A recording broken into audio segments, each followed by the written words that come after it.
Les océans couvrent près des 3/4 du globe terrestre. Ils nourrissent les hommes, ils font respirer la planète et sont la source de toute vie.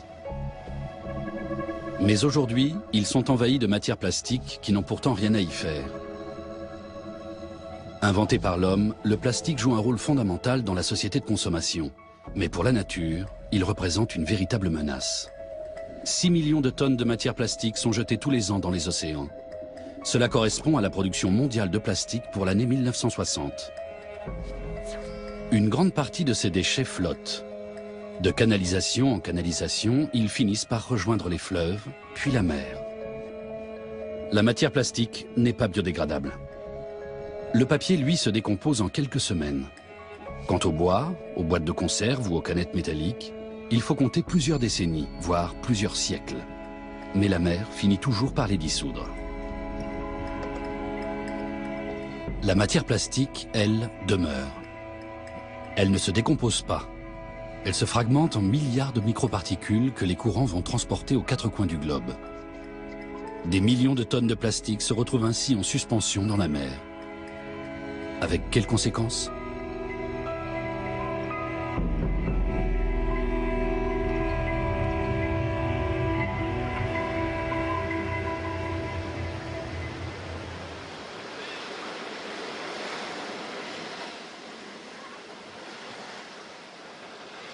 L'île d'Hawaï se situe au nord de l'équateur, en plein milieu de l'océan Pacifique.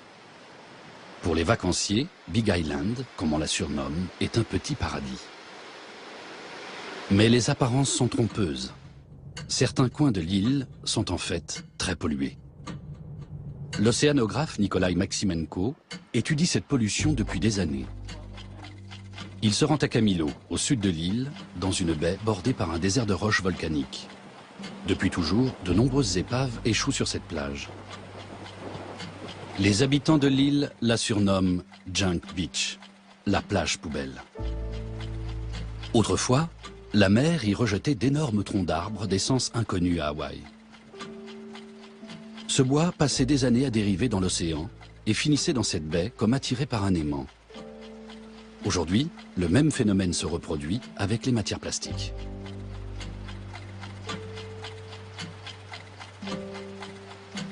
La plage de Camilo est devenue une véritable décharge. Ces cônes sont des pièges à anguilles. Ils viennent de la côte ouest des États-Unis et du Canada. On ne les utilise nulle part ailleurs dans le Pacifique. Ils ont parcouru 4500 km jusqu'à Hawaï. Quant à ces tubes, ils sont utilisés en Asie pour l'ostréiculture.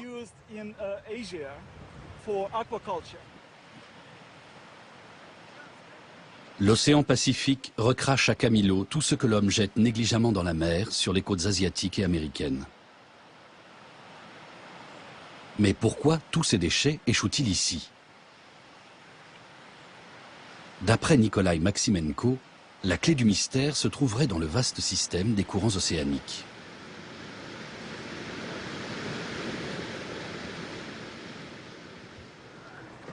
« 12 000 km plus bas, sur la côte sud du Chili, près de Valdivia, le Sea Dragon est amarré dans une embouchure. C'est un voilier de 22 mètres de long. L'équipage se prépare à lever l'ancre.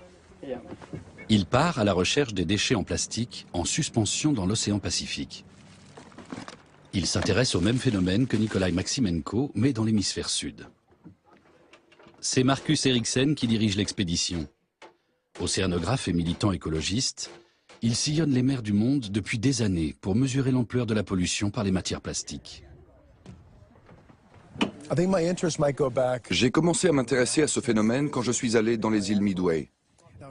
J'ai trouvé des briquets, des brosses à dents, des morceaux de plastique et des bouchons de bouteilles dans les cadavres d'animaux. On ne pouvait pas affirmer avec certitude que c'était le plastique qui les avait tués. Mais que faisaient tous ces déchets au beau milieu du Pacifique, à mi-chemin entre le Japon et Los Angeles?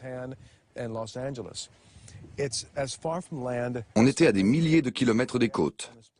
J'utilisais moi-même certains de ces objets aux États-Unis. Et 8000 km plus loin, je les retrouvais dans des cadavres d'animaux. L'équipe se compose de chercheurs et de militants écologistes venus du monde entier. Ils vont passer 3 semaines en mer, à l'écart de toutes les routes maritimes. Cap sur l'île de Pâques, un des endroits les plus reculés au monde. C'est la première fois que des scientifiques étudient sur place la pollution du Pacifique Sud par les déchets en plastique.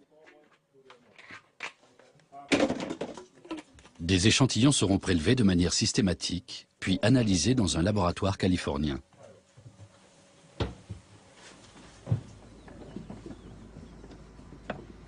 Marcus Eriksen soupçonne l'existence d'une accumulation de déchets en plastique dans un tourbillon océanique, autrement appelé gire océanique.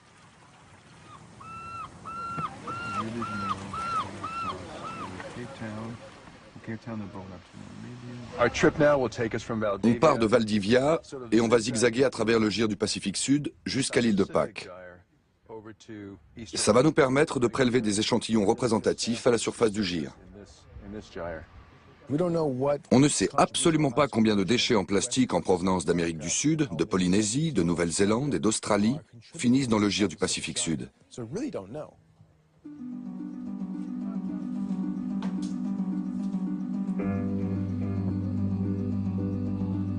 Le Sea Dragon part pour l'inconnu. Il va parcourir 3000 milles marins jusqu'à l'île de Pâques.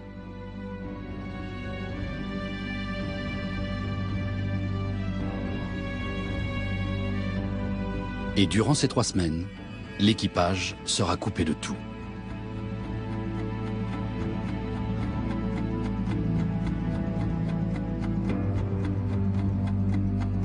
Mais au bout de ce long chemin, il espère malgré tout ne rien trouver.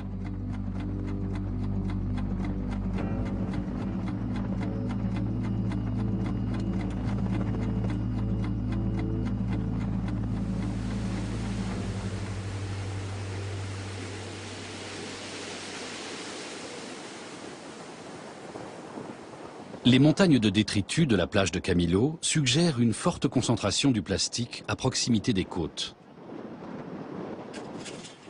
Nikolai Maximenko procède à des fouilles quasi archéologiques.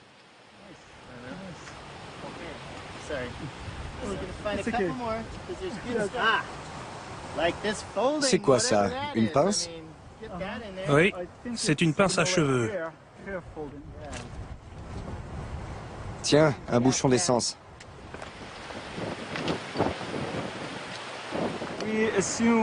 On pense que les matières plastiques qui échouent sur la plage se mélangent aux morceaux de roche que la mer charrie et finissent par être enfouis.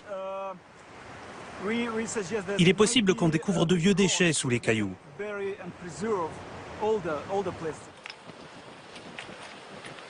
Cela fait des décennies que les déchets en plastique envahissent la plage.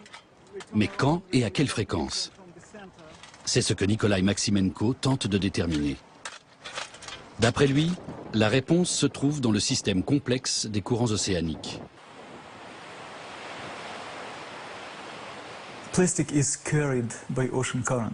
Le plastique est charrié par les courants océaniques.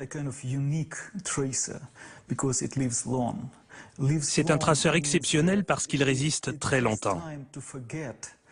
Tellement longtemps qu'on ne sait plus d'où il vient. Il suit les lignes de courant et atterrit toujours au même endroit, quelle que soit sa provenance. Le scientifique a analysé les signaux satellites émis par 15 000 bouées dérivant dans les océans. Le résultat est identique dans les 5 océans de la planète. Quelle que soit leur provenance, les bouées se rassemblent toujours dans les mêmes tourbillons géants.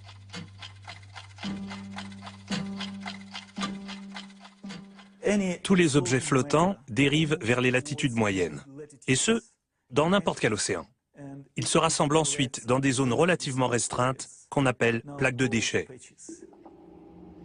Pour expliquer l'accumulation de déchets sur la plage de Camilo, dans le Pacifique Nord, il faut remonter jusqu'aux côtes.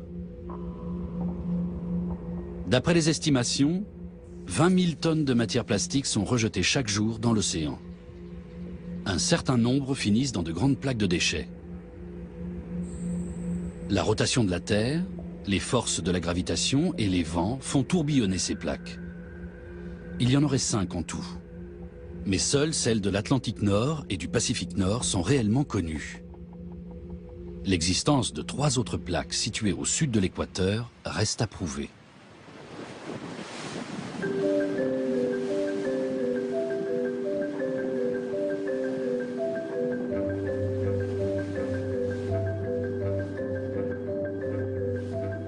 Le Sea Dragon navigue depuis une semaine. Il est à des centaines de milles des côtes. Il se dirige droit sur le centre supposé de la plaque de déchets.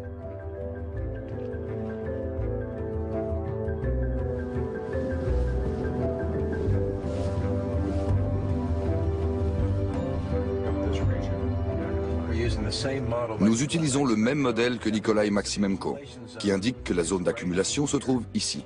C'est une vaste plaque. L'équipe va utiliser un chalut pour ratisser la mer. Marcus Eriksen et le capitaine du voilier planifient les opérations. On l'a appelé SPG pour Gyre du Pacifique Sud. On a déjà jeté une fois le chalut. On approche du 2e site de mouillage. On va le jeter tous les 60 000.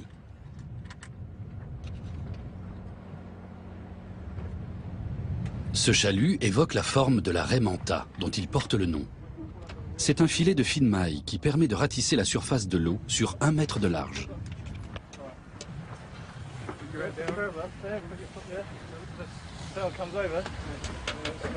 Eight, 7, 6, 5, 4.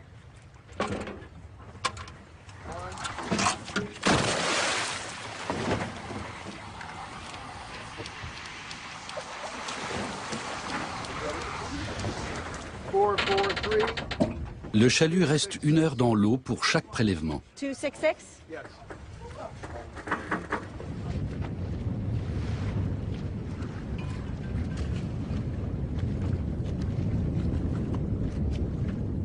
Les scientifiques calculent la quantité de fragments de plastique recueillis par rapport à la distance qu'ils ont parcourue.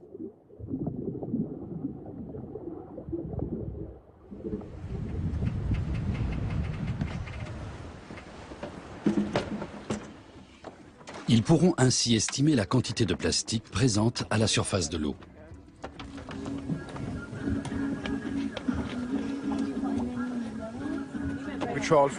On a traîné le chalut pendant 1 heure à la surface de l'eau. Il a l'air très propre. Il n'y a pas grand-chose dedans, mais c'est une excellente nouvelle. Effectivement, le chalut est quasiment vide. L'équipe va tout de même conserver l'échantillon. On dirait ma brosse à dents. Impossible de dire ce que c'est. Les échantillons seront analysés dans un laboratoire californien afin de déceler aussi des particules de plastique plus fines et invisibles à l'œil nu. Marcus Eriksen étudie une nouvelle fois le modèle de Nikolai Maximenko qui présume la présence d'une plaque de déchets dans le Pacifique Sud. Les échantillons prélevés avec le chalut Manta permettront de vérifier cette hypothèse. On n'est pas loin de la zone d'accumulation et on ne remonte quasiment pas de plastique dans le chalut, juste quelques fragments. Mais on est encore à 1000 milles du centre de la zone d'accumulation. On verra à quoi ça ressemble là-bas. Pour l'instant, c'est plutôt bon signe, car on ne trouve pas grand-chose.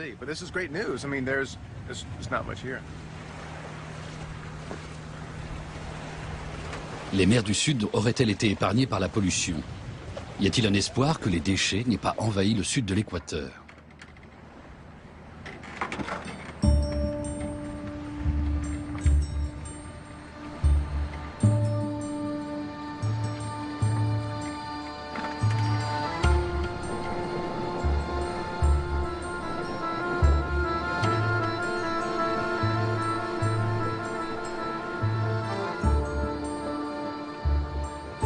À des milliers de kilomètres de là, se trouve l'île du Texel, aux Pays-Bas.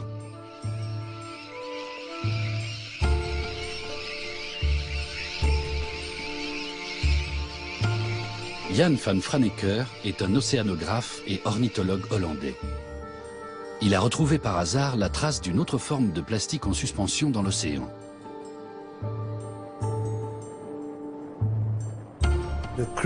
J'ai commencé à m'inquiéter quand je suis allé dans l'Antarctique. Bien que ce soit la région la plus propre du monde, 80% des oiseaux que j'ai examinés là-bas avaient du plastique dans l'estomac.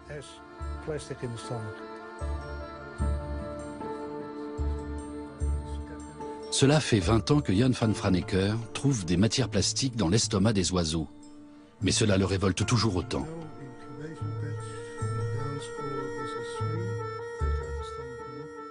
Ce fulmar boréal est mort asphyxié. Il a sans doute ingéré du plastique. La plupart des fulmars de la mer du Nord ont du plastique dans l'estomac. Dans les zones les plus polluées, ils ingèrent environ 0,6 g de matière plastique. Cela équivaut à cette quantité-là. Pour transposer cela chez l'homme, il faut multiplier par 100. C'est l'équivalent d'une grande boîte comme ça, remplie de matière plastique. D'après Jan van Franeker, les fulmars ingèrent 31 fragments de plastique en moyenne. Cela équivaudrait à plus de 3000 chez l'homme. La plupart des oiseaux se fient à leur vue pour chasser. Mais vus du ciel, les fragments en plastique se confondent avec leur proie. Ils ont la même forme et la même couleur. Les conclusions de Jan van Franeker sont formelles. La plupart des déchets en plastique stagnent dans les zones où les courants se rejoignent et s'enfoncent dans les eaux profondes. Ces zones sont à la fois riches en nourriture et en plastique. L'Institut de Jan van Franeker répertorie le contenu des estomacs des oiseaux de mer du monde entier. Ces données sont reconnues comme des indicateurs de pollution marine. Une mer est considérée comme propre si on trouve moins de 10 fragments de plastique dans l'estomac des oiseaux.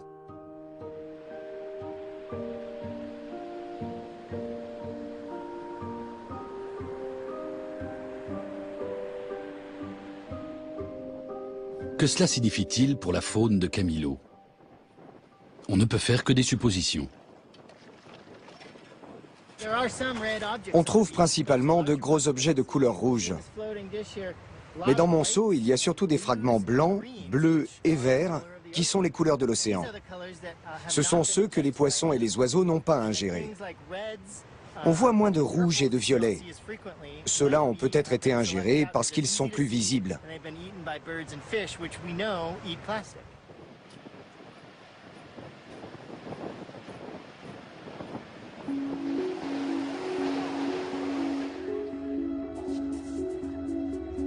Tokyo se situe de l'autre côté du Pacifique, à 6500 km d'Hawaï. Aucun pays au monde ne consomme autant de plastique que le Japon. Les quantités astronomiques de déchets en plastique qui atterrissent dans la mer ont confronté les scientifiques à un nouveau problème.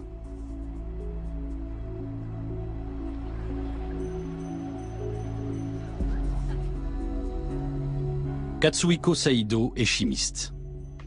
Il connaît bien les matières plastiques. Il cherchait un moyen de transformer ces déchets en énergie quand un journaliste lui a demandé si le plastique était réellement non toxique. Cette question a piqué sa curiosité et ses travaux ont alors pris une nouvelle direction. Je suis allé sur plusieurs plages et j'ai été choqué de voir qu'elles étaient couvertes de déchets en plastique. Cela risque de poser de sérieux problèmes. J'ai analysé l'eau, mais je ne pensais pas vraiment trouver quelque chose.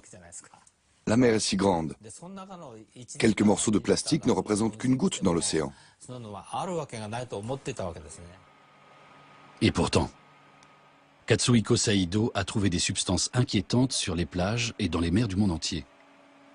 En particulier des concentrations élevées de bisphénol A ou BPA. Cette hormone synthétique est utilisée pour la fabrication de nombreuses matières plastiques.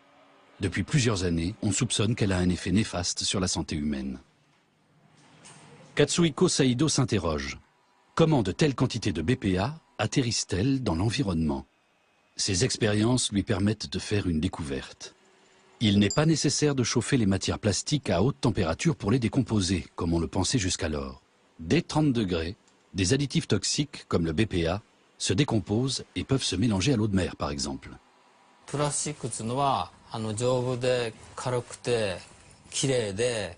Même les scientifiques pensaient que les matières plastiques étaient propres, légères. solide, incassable, voire indestructible. Mais nos travaux ont révélé que les monomères issus de la décomposition des matières plastiques sont toxiques.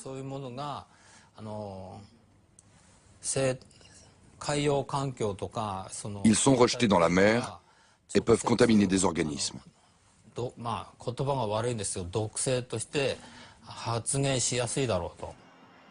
Les plastiques, des matières propres et non toxiques, une vision chimérique. Les composés chimiques des matières plastiques contaminent le monde entier. Notamment la mer du Nord. En 2004, la population de fulmars a été décimée. D'après Jan van Franeker, les hormones synthétiques issues des matières plastiques ingérées par les oiseaux pourraient avoir joué un rôle dans cette hécatombe.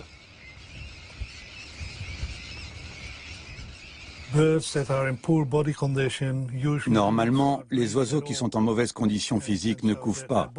Ils ne pondent pas d'œufs. Cette année-là, il y avait beaucoup d'oiseaux en très mauvaise condition physique. Ils ont quand même pondu des œufs, mais ils n'ont pas survécu.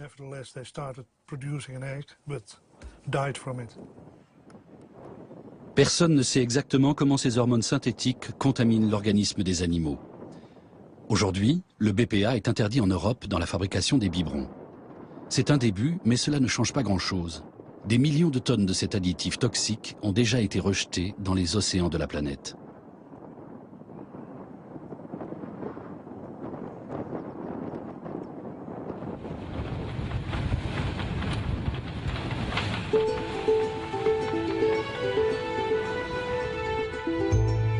Retour sur le Sea Dragon. Depuis que le voilier a quitté le Chili il y a 12 jours en direction du gire du Pacifique Sud, la croisière s'est déroulée paisiblement. Rien ne se profile à l'horizon, ni terre, ni bateau, ni plastique. On approche pourtant du centre de la plaque de déchets, si elle existe bien. Objet flottant en vue.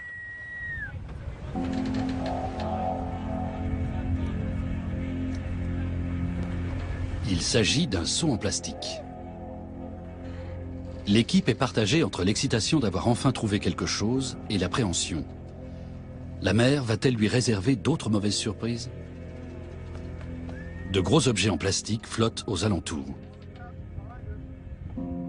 Récipients, bouées et filets en matière plastique ont dû parcourir des milliers de kilomètres jusqu'ici.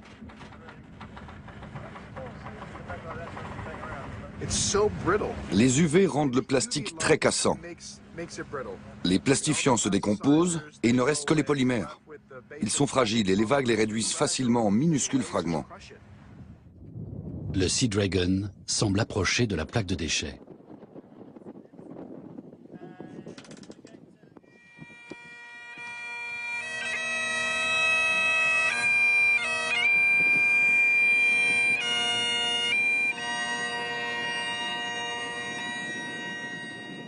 Quel est l'impact de ces tonnes de matière plastique en suspension dans les mers lointaines?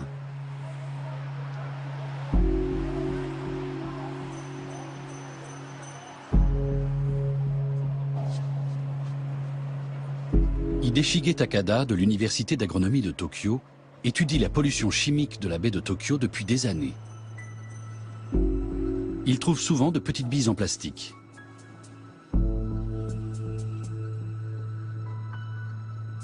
Il y en a partout où le chercheur décèle aussi des substances toxiques. Un collègue m'a apporté ces billes et m'a demandé de les analyser. C'était la première fois que j'en voyais.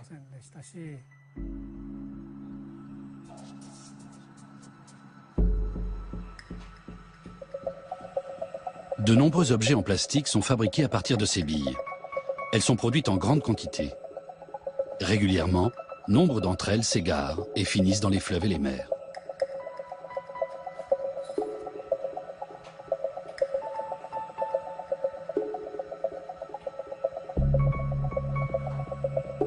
Hideshige Takada a mesuré la concentration de ces billes en BPA, cette hormone synthétique tant décriée.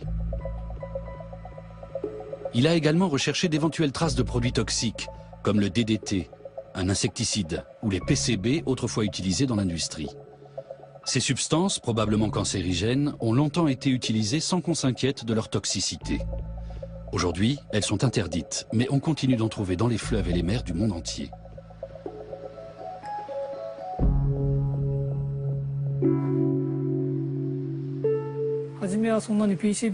Au début, on ne pensait pas trouver de fortes concentrations de PCB.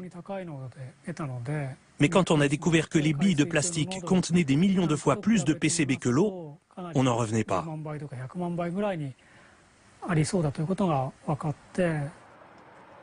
Comment expliquer cette concentration de substances toxiques dans les billes? Sachant que les PCB et les autres toxiques ne se dissolvent pas dans l'eau, Hideshige Takada émet une hypothèse. Et si les plastiques les attiraient comme des aimants? Pour vérifier son hypothèse, il plonge des billes de plastique non contaminées dans la baie de Tokyo et mesure leur concentration en PCB à intervalles réguliers. En quelques jours seulement, la concentration en PCB atteint un niveau très élevé, égal à 1 million de fois la concentration de l'eau en PCB. Hideshige Takada renouvelle l'expérience, toujours avec le même résultat. Conclusion, le plastique attire les substances toxiques. C'est une découverte majeure. Aujourd'hui, on utilise les billes de plastique pour mesurer la pollution de l'eau. On en trouve sur presque toutes les plages du monde. Hideshige Takada en reçoit du monde entier. À partir de ces échantillons, il dresse une carte mondiale de la contamination. Mais les billes ne sont qu'une partie du problème. Les océans sont remplis de fragments d'objets en plastique de toutes sortes. Or, ces fragments absorbent les substances toxiques exactement comme les billes.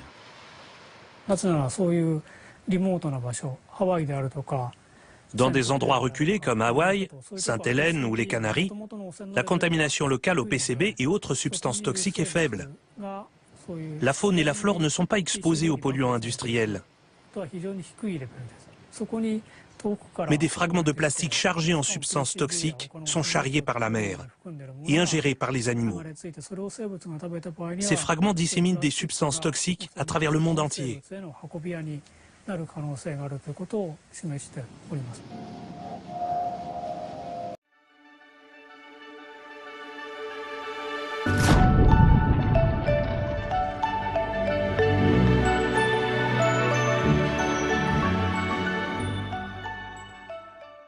Ces substances toxiques sont produites par notre société. Mais personne ne connaît leurs effets sur les organismes vivants.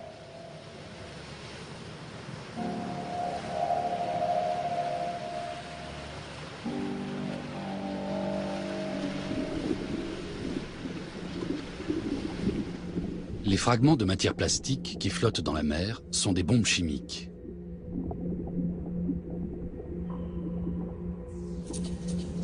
Les animaux les confondent avec de la nourriture et les ingèrent, absorbant ainsi toutes les substances toxiques qu'ils contiennent. Les petits poissons sont mangés par les plus gros, et c'est ainsi toute la chaîne alimentaire qui est contaminée. Plus un organisme est grand, plus il ingère de substances toxiques en un seul repas. C'est ce qu'on appelle la bioaccumulation. L'homme est au bout de la chaîne alimentaire puisqu'il mange du poisson. Ainsi, la boucle est bouclée. Les substances toxiques que nous produisons et rejetons dans l'environnement finissent dans notre organisme et nous menacent directement.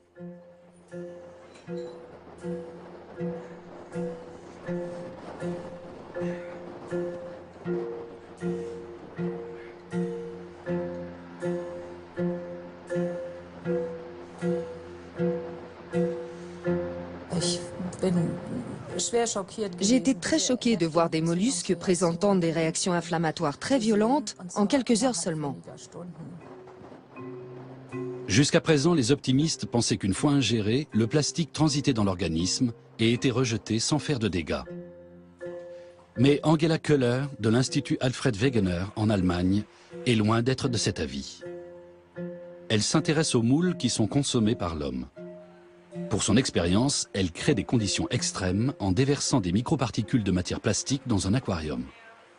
Lorsque les mollusques les ont ingérés, Angela Köhler observe au microscope le chemin que ces particules empruntent dans leur organisme, grâce à un appareil capable de les illuminer. Elle obtient ainsi la preuve que toutes les particules ne sont pas expulsées. Certaines pénètrent même dans les tissus des mollusques.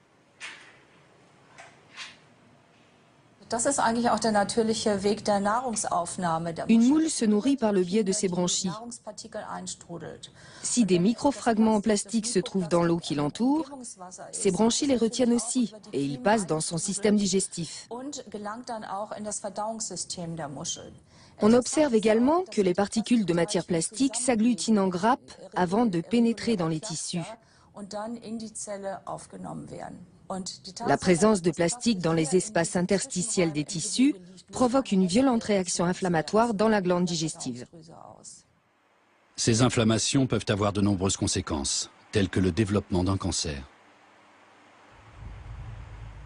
Les particules les plus fines sont les plus dangereuses. Certaines sont des fragments d'objets en plastique broyés. Mais Angela Köhler s'intéresse à un autre type de microplastique.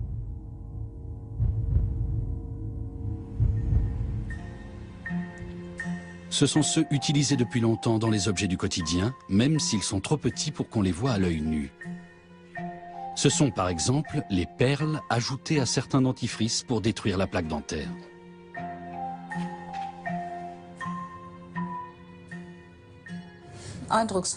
C'est impressionnant. J'ai mis une fine couche de dentifrice et on voit de toutes petites particules.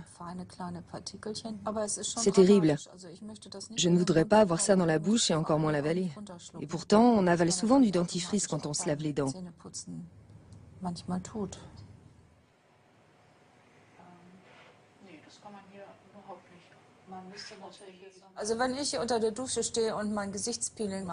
Quand je me fais un peeling sous la douche, ces microparticules partent dans les canalisations des eaux usées et atterrissent dans la station d'épuration. Mais ces particules sont trop fines pour être retenues. Elles atterrissent donc dans les fleuves et finissent dans la mer.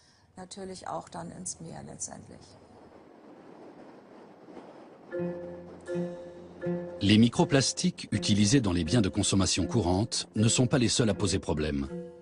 Il y a aussi ceux issus de la fragmentation des objets en plastique, qui est assez rapide en mer sous l'action des vagues, du soleil et du sel. À la fin, il ne reste que des particules invisibles à l'œil nu. Lorsque ces particules font la taille d'une cellule, elles deviennent extrêmement dangereuses, y compris pour l'homme. Nous absorbons de petites doses de microplastiques tous les jours. Et tous les jours, nous en rejetons dans l'environnement.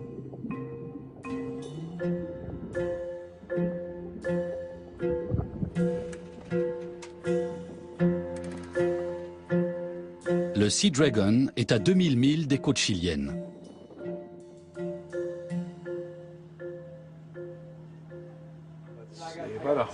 On est à 110 000 du centre du Gyre du Pacifique Sud. L'équipe jette aussi le chalut de nuit.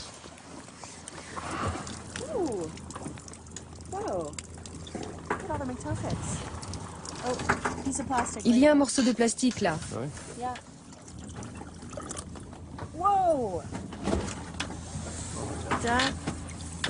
C'est un emballage en plastique. On approche du centre de la plaque.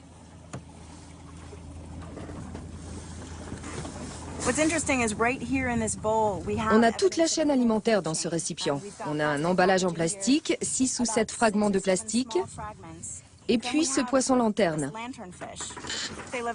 Il vit à 1000 mètres de profondeur et remonte de nuit à la surface pour se nourrir. C'est pour ça qu'on le retrouve dans notre chalut. Lui-même est la proie d'espèces plus grosses comme ce calmar. Et vous voyez cette petite particule blanche?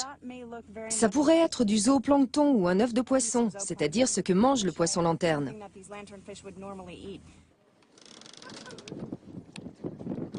On trouve donc des particules de matière plastique en haute mer alors qu'elles n'ont rien à y faire.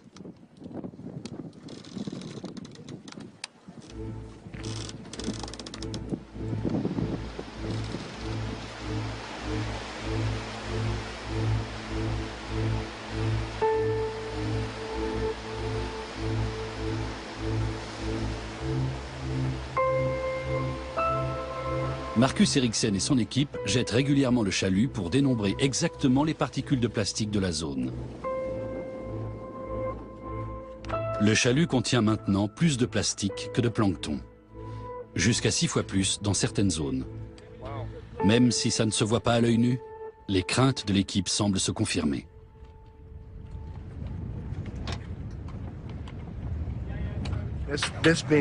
Le chalut était bien rempli aujourd'hui. Voici un morceau de calmar. Là, des fragments bleuâtres. Une chose est sûre, le plastique est majoritaire à la surface de l'eau. C'est intéressant de noter que la progression n'est pas linéaire. La concentration en matière plastique a explosé tout près du centre du gir. Et je pense qu'elle va rester à un niveau élevé. Marcus Eriksen et son équipe ont bien trouvé une accumulation de déchets en plastique à la surface du gir. Mais elle n'a pas la forme attendue. Ce n'est pas une mer de plastique, ni même une plaque. C'est un tapis invisible, d'autant plus dangereux. Des milliards de particules couvrent une zone de plusieurs milliers de kilomètres carrés.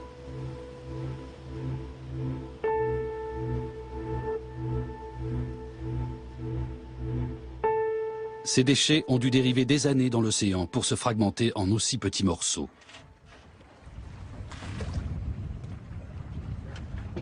Marcus Eriksen fait une autre découverte. Je l'ai. Le dîner est servi. Si vous aimez les fruits de mer, allez-y. C'est dégoûtant.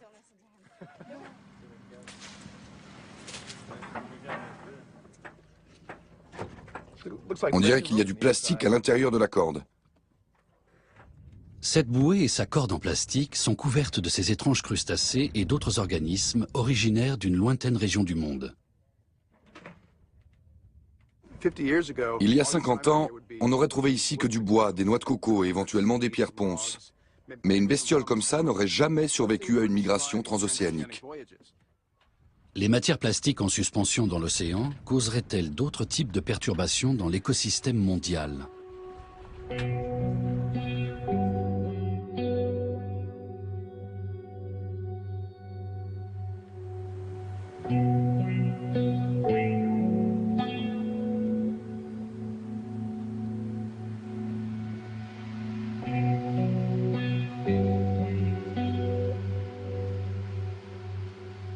À Caldera, on pratique l'aquaculture des algues. Une espèce rare fait vivre toute la région. José Marquez et Manuel Delgado récoltent des algues du genre Gracilaria dans une petite baie. Elles sont très utilisées dans l'industrie cosmétique et l'agroalimentaire et se vendent à bon prix sur le marché mondial. Les champs se situent au fond de la mer.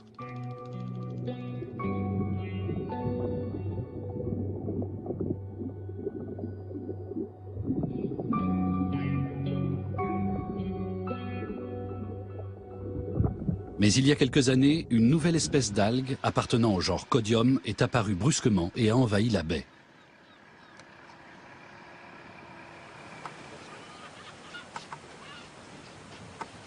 Cela a perturbé tout l'écosystème.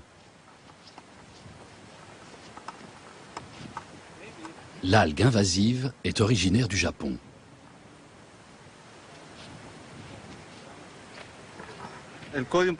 C'est un fléau. Elle a colonisé nos champs et cause de gros dégâts. Elle détruit nos champs de Gracilaria. Elle est très envahissante et elle chasse les Gracilaria de la baie.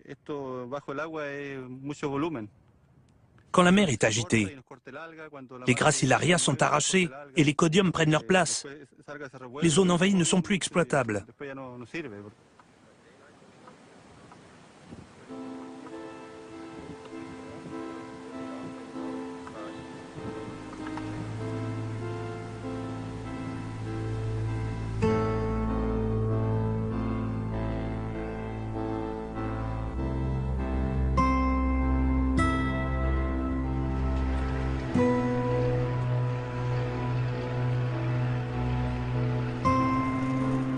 Martin Thiel est un biologiste marin allemand en poste à l'université de Coquimbo.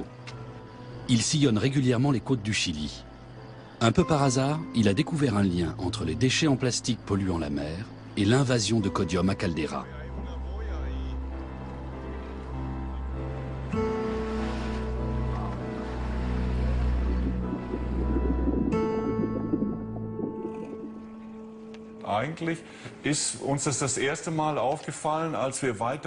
Un jour, on a récupéré en haute mer une bouée complètement recouverte de codium.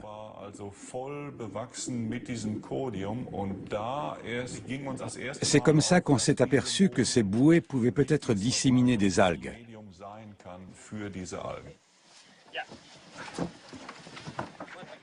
Ce codium est un vrai fléau. Je n'en avais encore jamais vu de tel.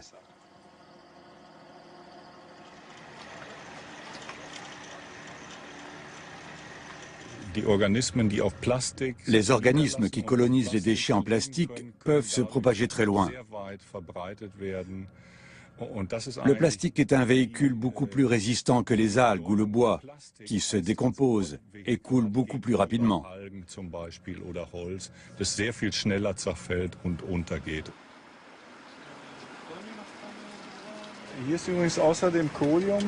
Les algues du genre Codium ne sont pas les seuls organismes étrangers sur cette bouée. Voici une acidie, par exemple. Elle vient très probablement d'Europe. Elle pullule sur les bouées et les cordes qui flottent dans la zone. Le plastique semble être un excellent véhicule. Si les migrations transocéaniques d'organismes divers augmentent avec la pollution par les plastiques, des écosystèmes entiers peuvent être menacés, comme le montre l'invasion de Codium à Caldera.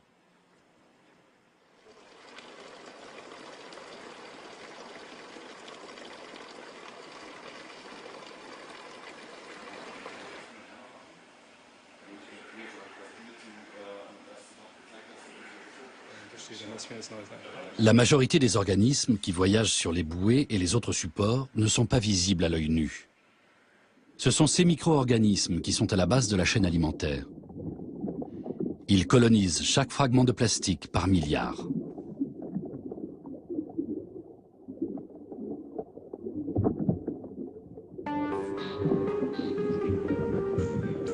Un chercheur de Sheffield, au Royaume-Uni, étudie ces microbes.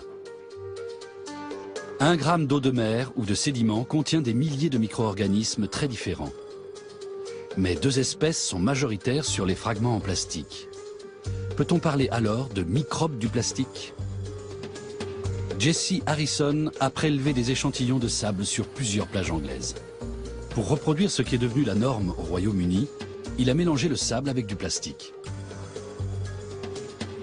Des millions de microbes ont ainsi été mis en présence de polyéthylène, la matière plastique la plus répandue au monde. À l'aide d'un microscope à haute résolution, Jesse Harrison a alors observé l'apparition de petits trous dans le plastique. Manifestement, les microbes l'ont grignoté.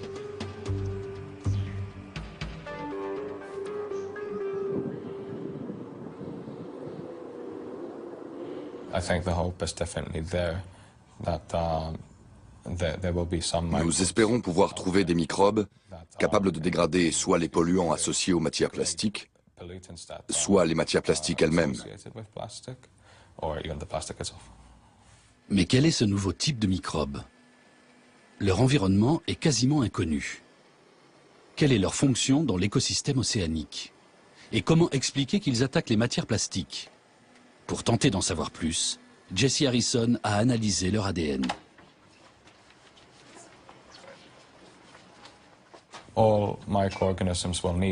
Tous les micro-organismes ont besoin de carbone pour croître. C'est vital. Les matières plastiques en contiennent. Donc il est possible qu'ils trouvent une source de nourriture à la surface des matières plastiques, ou à l'intérieur. Le plastique pourrait donc servir de garde-manger aux microbes. Est-ce une bonne ou une mauvaise nouvelle? C'est encore impossible à dire. Jesse Harrison a peut-être découvert un micro-organisme capable de dégrader le plastique. Mais il est aussi possible que les matières plastiques, avec tous leurs polluants, soient devenues la nouvelle base de la chaîne alimentaire. Les micro-organismes qui peuplent les océans ne chôment pas. Chacun effectue une tâche et certains attaquent le plastique selon un mécanisme que l'on connaît encore mal. Mais eux-mêmes savent-ils vraiment ce qu'ils font? Sont-ils réellement capables de dégrader une matière qui n'existe pas dans la nature? Si oui, ces microbes représentent une vraie source d'espoir. Mais si ce n'est pas le cas, la planète est à coup sûr en danger.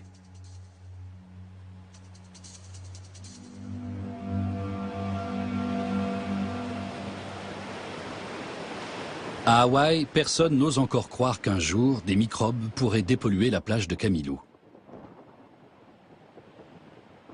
Mais pourquoi les déchets viennent-ils s'y échouer?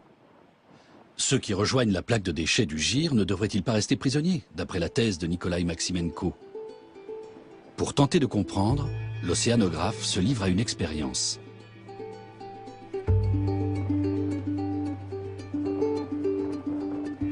Il utilise des appareils de mesure des courants et des bouteilles en plastique qu'il transforme en bouées lumineuses. Elles simuleront les déchets en plastique flottant dans la mer.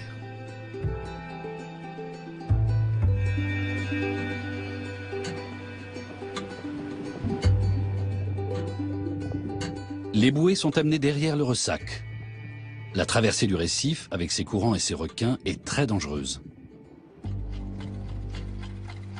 Mais Nikolai Maximenko veut visualiser les courants qui ramènent les matières plastiques vers la côte. D'après lui, Kamilo agit comme un filet qui piège les déchets flottants dans l'océan.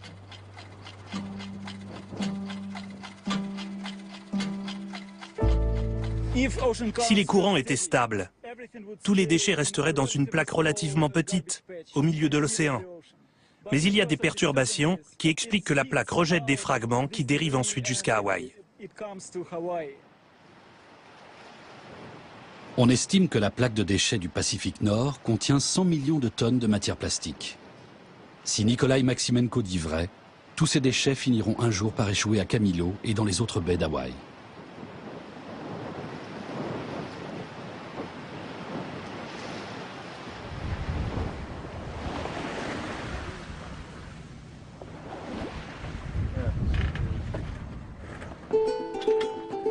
Le Sea Dragon a parcouru 3500 milles dans le Pacifique Sud au cours des 3 dernières semaines.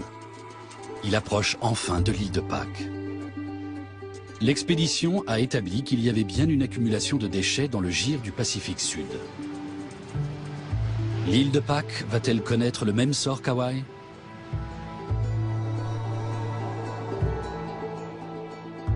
L'île de Pâques est un des lieux les plus reculés au monde. Ces célèbres statues sont les vestiges d'une civilisation ancienne.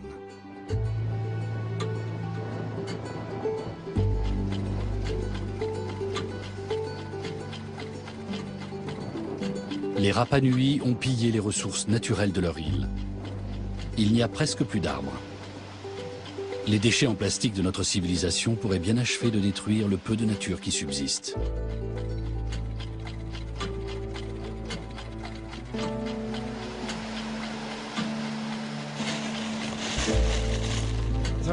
C'est un comble d'utiliser du plastique pour emballer nos échantillons de plastique. Mais celui-là, vous pouvez être sûr qu'on ne le retrouvera pas dans l'océan.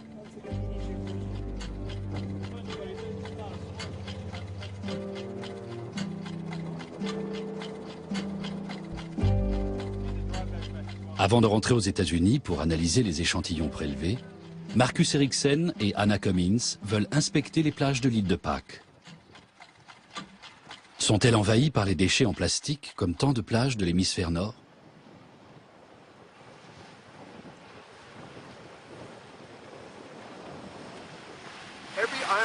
Chaque île du monde se transforme en véritable décharge. Un pick-up et une Chevrolet. Et voilà une roue. On trouve la même accumulation de déchets en plastique sur l'île de Pâques que sur celle d'Hawaï. Les rares plages de sable sont couvertes de fragments de matière plastique colorée. On voit bien que le Gyre du Pacifique Sud n'est pas loin. Ça me révolte à chaque fois, mais en même temps, je m'y suis habituée. C'est triste à dire, mais maintenant, ça ne me surprend plus. Il est impossible de dire d'où viennent ces fragments. Quels dégâts vont-ils causer à long terme avec leurs polluants? On ne le sait pas davantage. Ces îles sont au milieu des gyres océaniques et très éloignées des côtes. Ce sont elles qui reçoivent toute la pollution par les matières plastiques. Et on ne peut incriminer personne en particulier, ni une entreprise, ni un pays. C'est une tragédie, une catastrophe planétaire dont personne ne veut assumer la responsabilité. Il est illusoire de croire qu'on pourrait repêcher les milliards de fragments en plastique qui polluent nos océans. La tâche serait titanesque. On ne peut que limiter l'utilisation des matières plastiques pour arrêter le flot de déchets polluants que nous rejetons dans les mers.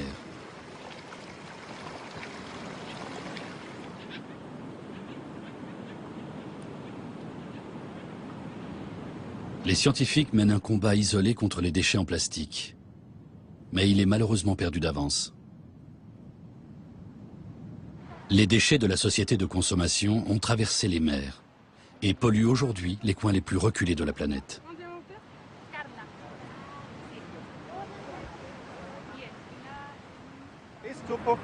Et celui-là, micro ou macro?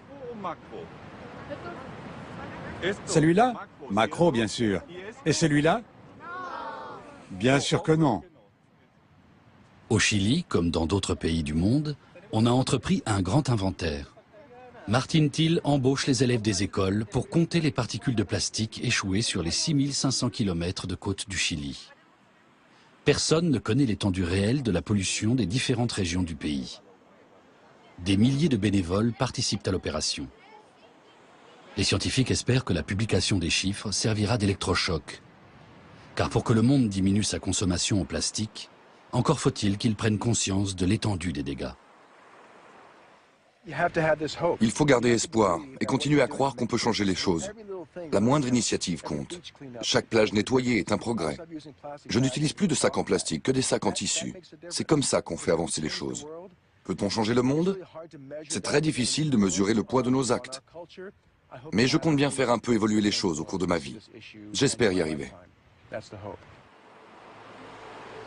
Les études réalisées par Marcus Eriksen et d'autres chercheurs du monde entier pourraient influencer les dirigeants politiques et les entreprises. Reste à espérer que la sonnette d'alarme ne soit pas tirée trop tard.